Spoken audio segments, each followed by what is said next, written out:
Women's weight category, he's Ivan Kohut from Poland. Ninja Warrior finalist in Poland's Ninja Warrior competition. And also 2018 Ninja Factor finalist. And in OCR, which is obstacle course racing, European champion. And his weight pull-up record is 75 kilos. So now we get a very high-skill athlete here when it comes to Ivan Kohut. As you can see from his body, I think we can even see a gold medal performance now. First time doing an official pull-up repetition performance. Ensimmäistä kertaa meidän MM-kisoissa ja aiempia toistotuloksia hänellä ei ole ollut, joten tämä on ihan täys mysteeri, mihin me mennään, mutta mitä yhtään ennusmerkit antaa myöten, niin kun katsoo myös hänen urheilullisuutta, niin puhutaan niin kuin erittäin kovasta urheilijasta, ja kun puhutaan tämmöisestä Ninja Warrior-urheilijasta, niin puhutaan myös mielettömästä roikkumiskyvystä.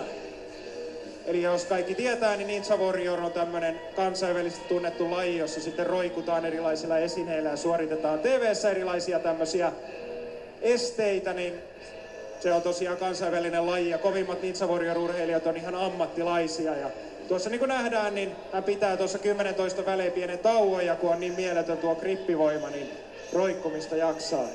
So if you are not familiar with Ninja Warrior, it's an international TV series, and the best Ninja Warrior athletes are professionals, and Ivan Kohut is one of the best in Poland. So it will be interesting to see what his abilities today. As you can see, every 10 reps he gives a short pause and then he continues for the next 10 reps. So an interesting technique, and let's see how far he is able to go today.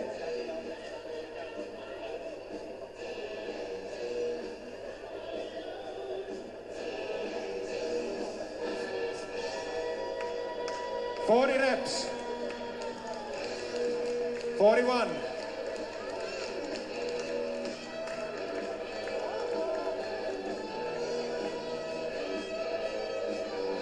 Ja tosiaan tuo roikkuminen yleensä, se on kisaaja aina sitä kiinni, ja tuo ote pitää. Niin kuin nähdään, niin tuolla Ivanilla on aivan mieletön tuo roikkumiskapasiteetti. Hän pystyy leukoja vetämään ja pitää noita taukoja eikä silti hyydy. Nyt on 50-11 on kasassa, 51 reps already. Oh, now we will see a very, very good performance. Remember, 56 was the first place. Now he's over it.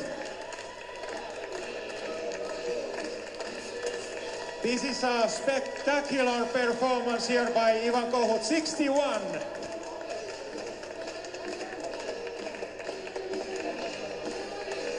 And still going on.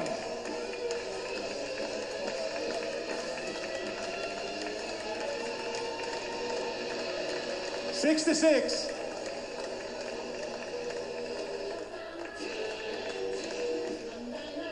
"69. 70 reps. Ja nyt voidaan nähdä, että rasitus alkaa jo painaa. Now we can see that it's getting heavy. 72, lyödään kättä yhteen, kannustetaan vielä Ivan Kohuttia viimeisiin toistoihin. 74 reps by Ivan Kohut from Poland. 75. And let's give a big hand for Ivan Kohut from Poland, world champion today in men's 70 kilo and underweight category. Odotetaan vielä tuo virallinen tulos, siellä voi tosiaan hylättyjä olla. Ja ei hylättyjä, so the official result is 75 reps, so magnificent performance by Ivan Kohut. No niin, siinä saatiin hyvin energiaa tähän kisaan, koska seuraavaksi siirrytään miesten